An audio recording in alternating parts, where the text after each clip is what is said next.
Awas, hati-hati. Babul muslim man salimal muslimuna min lisanihi wa yadihi. Ya, qala haddatsana, qala langsung ke rawi terakhir, an Abdullah bin Amr bin As radhiyallahu taala anhuma. Hadis diriwayatkan dari ujung sanadnya kepada Nabi dari Abdullah bin Amr bin As, semoga Allah meridai kepada beliau dan kepada bapaknya atau kedua orang tuanya, dari Nabi sallallahu alaihi wasallam. Qal al-muslimu, orang muslim yang baik itu, orang muslim yang imannya benar itu. Jadi cara baca kitab Sahih Bukhari itu begini. Sebutkan kitabnya tentang apa, maka hadisnya akan terkait dengan pembahasan kitabnya itu. Jangan dipisahkan terjemahan dari subtemanya. Kalau temanya tentang iman, maka cara menerjemahkannya begini. Orang muslim yang punya iman kuat itu, orang muslim yang benar yang baik itu, man salimal muslimuna min lisanihi wa yadihi, adalah orang yang mampu saat berinteraksi dengan orang Islam yang lain, orang-orang lain itu merasa tenang dengan keadaan lisan dan tangannya. Kalau bahasa singkatnya, orang Islam yang baik itu mampu menjaga lisan dan tangannya. Jelas? Karena itu kalimat lisan itu seringkali dibuka dengan kalimat iman dalam Al-Quran. Buka Quran surah 49 ayat 11 sampai 12. Ya ayyuhalladzina amanu, iman dulu. La yasra qaumin qaum, hai orang-orang yang merasa punya iman, muslim yang baik, kebab tadi. Maka gunakan lisanmu untuk berkata yang baik, jangan saling mencela, kata Al-Quran. Ya ayyuhalladzina amanu, hai orang-orang muslim yang baik yang punya iman, la yaghtab ba'dukum ba'dha, jangan gosip, jangan gibah. Kalau ada orang bergibah menunjukkan imannya lemah. Kalau ada orang gosip menunjukkan muslimnya belum baik. Ya, abi mah henteu ustaz, bagus. Terus sepertos itu tuh, bapak itu mah tiap hari ya. Sama. Di orang Islam yang baik, dia jaga lisannya. Bahkan di hadis Nabi yang lain dikatakan, man kana yu'minu billahi wal yaumil akhir falyaqul khaira aw liyasmut. Siapa yang merasa beriman pada Allah di hari kiamat, awas, beriman kepada Allah dan akan dihisab di hari akhir. Di Nabi katakan begini, kamu hati-hati jaga lisan, perkataanmu dihisab. Falyaqul khaira aw liyasmut, maka katakan yang baik supaya hisabmu ringan. Kalau tak mampu, diam. Kalau tak bisa berkata yang baik, diam. Kamu tahu nggak tentang si fulan itu? Diam aja. Ancaman dari Nabi, kalau kamu paksakan berkata yang buruk, maaf, di hari kiamat lebih dahsyat. Kalau kamu yakin akan dihisab, perkataan kamu itu dihisab. Di hadis Muslim yang lain itu ada bab muflis namanya. Muflis, orang bangkrut. Itu pekerjaannya di muka bumi di dunianya, ternyata rajin ibadah, Pak. Kalau sholat dahsyat, Bu. Kata Nabi, ya'ti yaumal qiyamati bisalatin, datang di hari kiamat pahala salatnya banyak. Makin nakirah. Nakirah itu umum. Umum itu bukan spesifik, artinya jenis-jenis salat dikerjakan. Jangankan fardu, sunnah diburu. Wasyamin, puasanya rajin.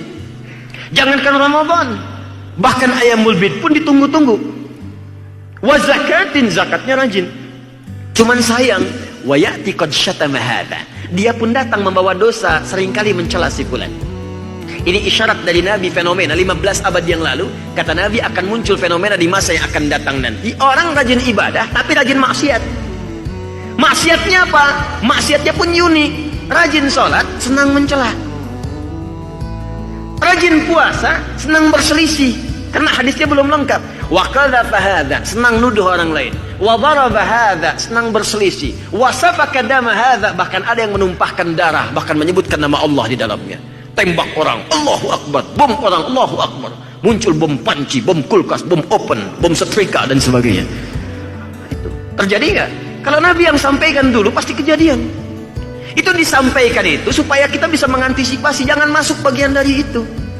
Makanya hati-hati kalau antum belajar, rajin ikut pengajian, rajin membawa antum untuk ibadah, tapi dalam saat yang bersamaan senang membuat antum mencela orang, senang menjadikan anda berselisih, itu mesti hati-hati. Karena boleh jadi masuk dalam golongan ini.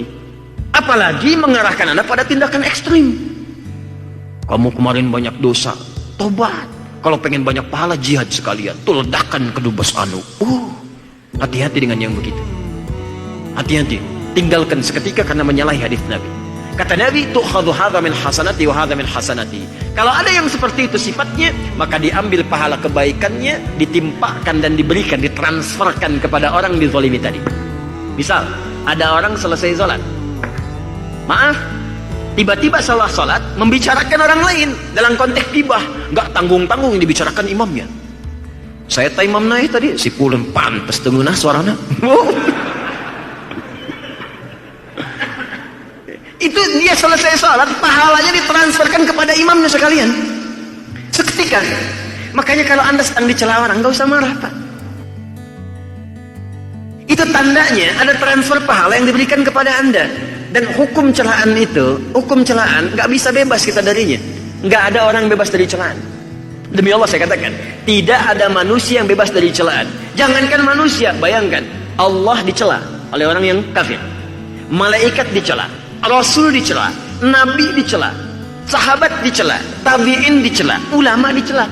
Anda Tuhan bukan, malaikat bukan, Rasul bukan, Nabi bukan, sahabat bukan, tabi'in bukan, ulama juga bukan. Nggak pengen dicela. Anda siapa? Kalau kita orang baik, pasti akan dicela oleh orang yang tidak baik. Kalau kita orang yang kurang baik, akan dicela oleh orang baik. Tapi rumusnya itu luar biasa. Apa rumusnya? Kalau celaan dibaca dengan bab iman, indah semuanya. Kalau ada yang mencela Anda orang yang kurang baik, sebetulnya bukan celaan. Rumusnya dalam kaidah akhlak, sebetulnya pengakuan dari Allah yang dititipkan lewat lisan pencela itu bahwa Anda telah menjadi orang baik. Misal, nama Anda Asep. Tadinya senang kumpul-kumpul nggak jelas, tiba-tiba rajin ke multazam, kajian, sholat. Dirubah namanya Soleh misalnya. Oh, ahli surga, gitu. Lewat kan? Itu nggak usah marah. Itu sebetulnya bukan celaan. Dalam bab akhlak itu sesungguhnya pengakuan yang ditetapkan oleh Allah melalui lisan orang tadi bahwa Anda telah berubah menjadi baik. Makanya kalau ada yang celak pada kebaikan, jangan dibalas. Oh, panitia surga lewat, panitia surga lewat, gak usah dibalas. Cukup sampaikan, maaf saya cuman humas, gitu aja. Paham? Sebaliknya kalau ada yang mencela orang yang tidak baik, itu pertanda sayang Allah kepada Anda untuk menghentikan perbuatan tidak baik itu sehingga kembali kepada jalur yang benar. Jelas sampai sini? Baik, jadi mustahil kita tidak menghindari hal demikian, mustahil. Pasti dapatkan. Karena itu kembalikan kepada babnya. Orang yang kemudian maaf mengerjakan kebaikan saat bersamaan mengerjakan yang buruk, maka ditransferkan pahalanya. Fa in faniyat hasanatu, kalau habis bekal kebaikannya, maka diambil keburukan dari orang tadi, faturiha finnar, dilemparkan langsung ke neraka. Maaf ya, maaf. Bekal salat sudah nggak ada, puasa sudah habis, zakat sudah menutup dosa. Tinggal tersisa itu pun keburukan, dosa fitnah belum ditutup. Maka diambillah dosa orang difitnah itu, ditimpakan kepada yang memfitnah dan dilemparkan pemfitnah itu ke dalam neraka. Selesai.